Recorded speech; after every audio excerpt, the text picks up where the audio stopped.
Bienvenidos a Perú Educado para un Mundo Mejor. Hoy vamos a meternos de lleno en una discusión fascinante sobre una pregunta que seguro que más de una vez nos hemos hecho.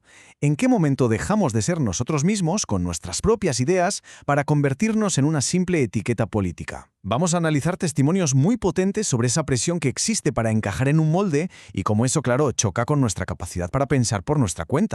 Y aquí la tenéis, esta es la pregunta que lo empieza todo. Y ojito, que no es una pregunta cualquiera, toca una fibra muy sensible. Esa tensión que hay entre ser una persona, con todos nuestros matices, y que de repente nos simplifiquen, nos metan en una caja. Es esa idea de cómo nuestras características personales de repente se usan para meternos en un saco ideológico, como si todo lo demás que somos no importara. A ver, la idea que se pone sobre la mesa es que parece que hay ciertas corrientes ideológicas, que las participantes del debate asocian con la izquierda, que tienden a darle más importancia al colectivo que al individuo. El argumento principal que exponen es que, claro, al agrupar a la gente, el pensamiento crítico de cada uno se puede acabar perdiendo en la historia que cuenta el grupo. Y esto, claro, nos lleva a preguntarnos, ¿se hace para proteger de verdad o hay otros intereses detrás? Vamos con el primer testimonio, que es muy revelador. Una mujer venezolana llega a España y de repente siente que sus identidades, ser inmigrante, ser lesbiana, ser mujer, ya vienen como con un manual de instrucciones ideológico.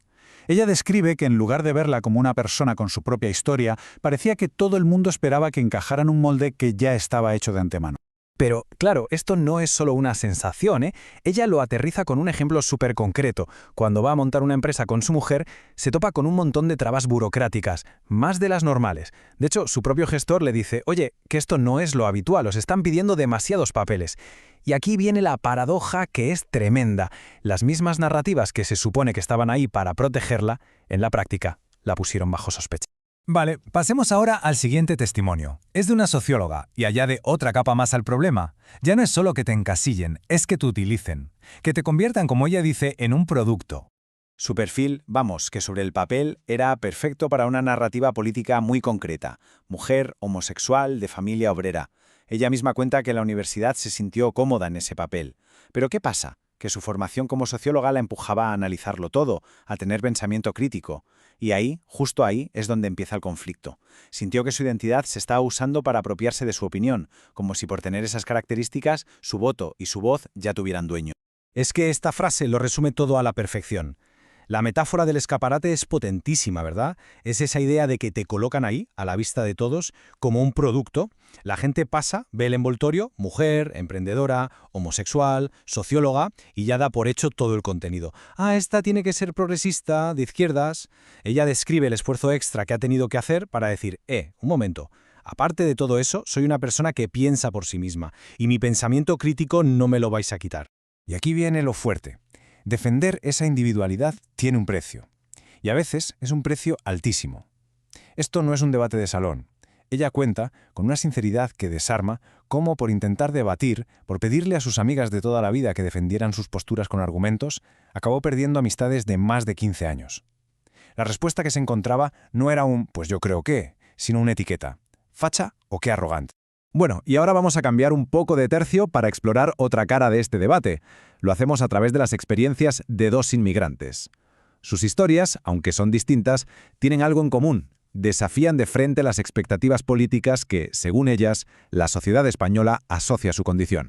Esta es una de las historias que más impactan de toda la conversación, de verdad. Una mujer inmigrante de un país africano cuenta que al llegar a España, gente de su propia comunidad le dio un consejo muy claro. Pero no era sobre cómo encontrar trabajo, no. Era sobre cómo moverse en el sistema para conseguir ayudas del Estado. Y ojo, el consejo venía con carné político. Le dijeron que tenía que apoyar a la izquierda. Y ojo, que no le hablaban de generalidades, que le dieron cifras, como vemos aquí. Le hablaron de casi 1.000 euros al mes y le explicaron todo el proceso al detalle. El mensaje de fondo era brutal: eres tonta por querer trabajar. Esto convierte el dilema en algo súper tangible y, bueno, deja entrever la posibilidad de que existan redes clientelares. Y aquí es donde vemos el choque total de valores. Frente a esa oferta tan pragmática de vive sin trabajar, ella pone por delante un principio moral que no está dispuesta a negociar. Su respuesta es que ni hablar. Se niega a pedir esa ayuda porque entiende perfectamente que el dinero no crece en los árboles, que sale del bolsillo y del esfuerzo de otra gente que se está matando a trabajar. Es una lección de dignidad que rompe por completo con la etiqueta de inmigrante que le querían poner. La otra inmigrante, la participante de Venezuela, hace un análisis comparativo que me parece súper interesante. Ella ve lo que pasa en España y lo identifica como una estrategia de divide y vencerás de manual, y lo compara con lo que vivió en su país, donde la gran fractura social no era por ser hombre o mujer o por tu orientación sexual, sino por ser chavista o de la oposición.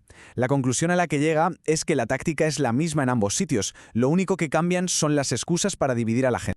Claro, después de escuchar todas estas experiencias, la pregunta es obvia, ¿no? ¿Por qué funcionan tan bien estas narrativas? ¿Qué es lo que hace que calen tanto en la gente? Las propias ponentes intentaron buscar una respuesta.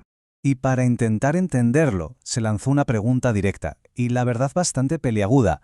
Es muy importante que quede claro que lo que vamos a ver ahora es el análisis que hicieron ellas, las participantes. Y su respuesta, por cierto, fue unánime. Pues mira, para argumentar su respuesta, ellas apuntaron a 4 factores, que en su opinión influyen más en las mujeres. El primero, un factor emocional. El segundo, el gancho que tiene un discurso buenista, de querer ser buenas y buscar la paz. Tercero, un miedo muy fuerte al aislamiento social, a que te echen del grupo. Y por último, la aceptación de esa narrativa de que la mujer es vulnerable y necesita que la proteja. Pero ojo, que el análisis de las ponentes no se queda solo ahí.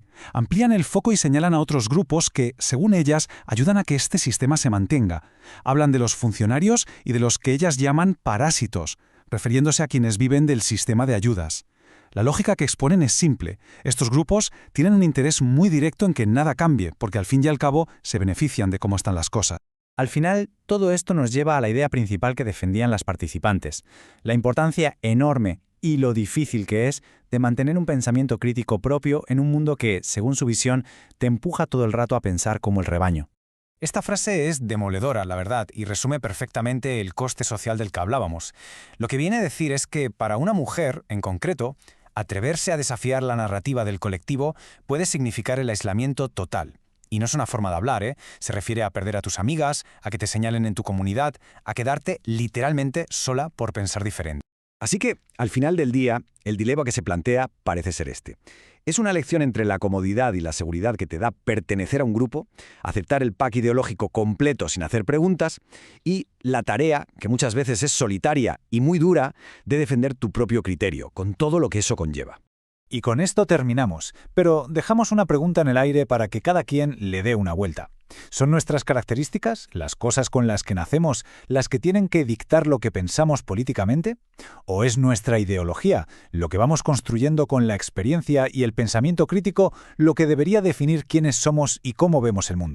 Muchísimas gracias por acompañarnos a explorar estas ideas tan complejas. La conversación, desde luego, da para mucho más. Nos vemos de nuevo en otro episodio de Perú Educado para un mundo mejor. Si este análisis te ha parecido interesante y te ha dado que pensar, pues ya sabes, compártelo para que esta conversación llegue a más gente. ¡Hasta la próxima!